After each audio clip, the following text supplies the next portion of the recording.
की एखादं शहर हे नदीच्या भोवती आजूबाजूला वसतं, म्हणजे वसाहत ते पूर्वीपासूनच आहे. या शहराचं आता पाहिलं तर पवना, इंद्रायणी, मुळा अशा 3 नद्या आहेत. 3 नद्या या शहराला लाभल्या, या शहराचं सगळ्यात मोठं भाग्य आहे. पण आज 3 नद्यांचं महागटार झालेलं आहे. महागटार 30 लाख लोकसंख्येचं मलमूत्र जे सांडपाणी बाहेर येतं, त्या सांडपाण्यावरती प्रक्रिया होऊन ते नदीत सोडायला पाहिजे किंवा त्या पाण्याचा पुनर्वापर व्हायला पाहिजे. प्रत्यक्षामध्ये राज्यात सर्वाधिक 70% सांडपाण्यावर प्रक्रिया केली जाते असं रेकॉर्डला आहे. ते काम एका भाजपच्याच आमदाराकडे आहे. भाजपच्या आमदाराचे प्रत्यक्ष मी डायरेक्ट घेऊन बोलतो ते, तर त्यांच्याकडे आहे. प्रत्यक्षात तशी कुठलीही प्रक्रिया होत नाही, सगळं सांडपाणी नदीत मिसळतं. त्याचा परिणाम ह्या नद्यांची महागटार झाले. नदीच्या शेजारून तुम्ही दापोलीच्या पुलावर पाहिलं तर नाक दाबून जावं लागतं. तीच परिस्थिती इंद्रायणीची आहे. इंद्रायणी फेसाळलेली असते. परवाची कथा, इंद्रायणीचं पाणी विषारी आहे असा MPCBचा रिपोर्ट आहे. मासे मारून पडतात, सारख्या स्टोरी येतात, काही परिणाम होत नाही. किती ह्याच्यावर चर्चा व्हायला पाहिजे.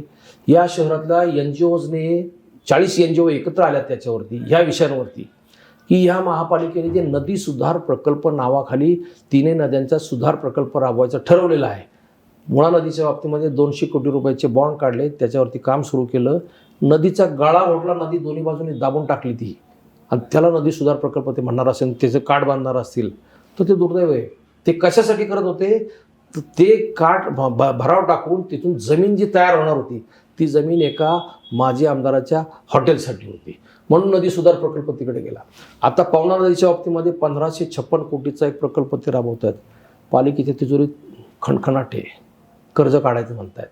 मुळेच्या बाबतीमध्ये, आपल्या इंद्रायणीच्या बाबतीमध्ये DPR सगळा झाला, त्याचा राज्य सरकारने मंजुरी दिली. त्याच्यासाठी जवळजवळ 2-2.5 कोटीचा प्रकल्प आहे.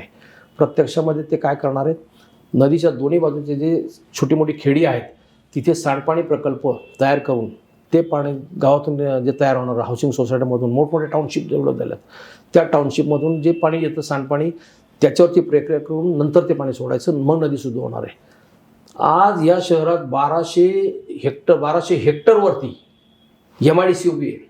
पण MIDCच्या एकही कारखान्यामध्ये STP पाण्यावर प्रक्रिया करणारा उद्योग नाही आहे. अंडरग्राऊंड ड्रेनेजसुद्धा नाही आहे. त्याचा परिणाम जिथे केमिकल इंडस्ट्री किंवा फार्मसी इंडस्ट्री असेल त्यांचं पाणी थेट नदीत मिसळतं. कासारसाई वगैरे त्या भागामध्ये काही पेपर मिल्स आहेत, त्या पेपर मिलचं पाणी प्रक्रिया न करता नदीत मिसळलं जातं. आणि हे कारवाई करताना काय करतात, एखादा लॉन्ड्रीवाला पकडून आणतात, त्याच्यावरती कारवाई करतात, त्याचं लॉन्ड्री सील करून टाकतात. हा थट्टेचा विषय रे.